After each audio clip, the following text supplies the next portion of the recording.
Mesdames, Mesdemoiselles et Messieurs, bonjour et bienvenue à la revue de presse de ce vendredi 12 janvier 2023. Les journaux relaient à profusion la cérémonie de présentation des vœux des corps constitués au chef de l'État, puis naturellement la frénésie de l'ouverture de la 34e édition de la Coupe d'Afrique des Nations. C'est le quotidien Le Mandat qui capte en premier notre attention. À sa une, le journal rendant compte de la rencontre entre les préfets, maires et FDS/NC. Ouattara appelle à une grande mobilisation autour de la CAN. Fraternité Matin abonde dans le même sens et livre les instructions de Ouattara aux FDS, préfets et maires.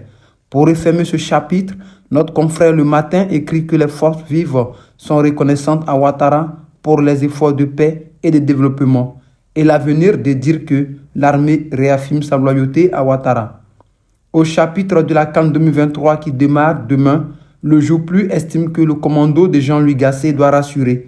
Moins évasif, le journal Dernière Heure Monde annonce que la grande messe du football démarre demain.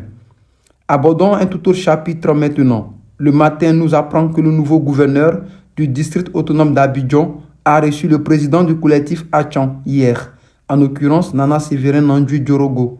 L'Inter nous indique qu'une rencontre plus élargie avec tous les chefs Atchan est prévue. Voilà qui pourrait faire retomber la montée d'adrénaline occasionnée par la nomination de Bakongo au sein de la communauté Atchan. Restons toujours avec l'Inter qui croit savoir qu'un vaste mouvement au niveau de la diplomatie se prépare. Il lève le lièvre même sur la destination du gouverneur Augustin Thiam qui est pressenti au Maroc. Le PDCI RDA poursuit sa semaine militante.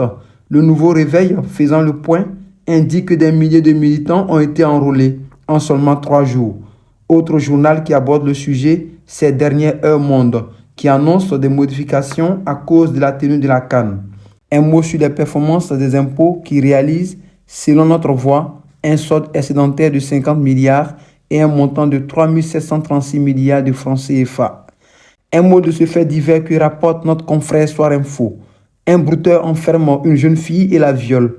L'émouvante lettre de témoignage de la victime est à lire dans le journal.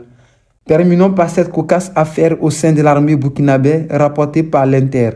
Un officier de l'armée régulière radié pour avoir abandonné son poste lors d'une attaque djihadiste. Voilà pour l'essentiel de l'actualité tel que rapporté par la presse ivoirienne. Excellente semaine et à lundi.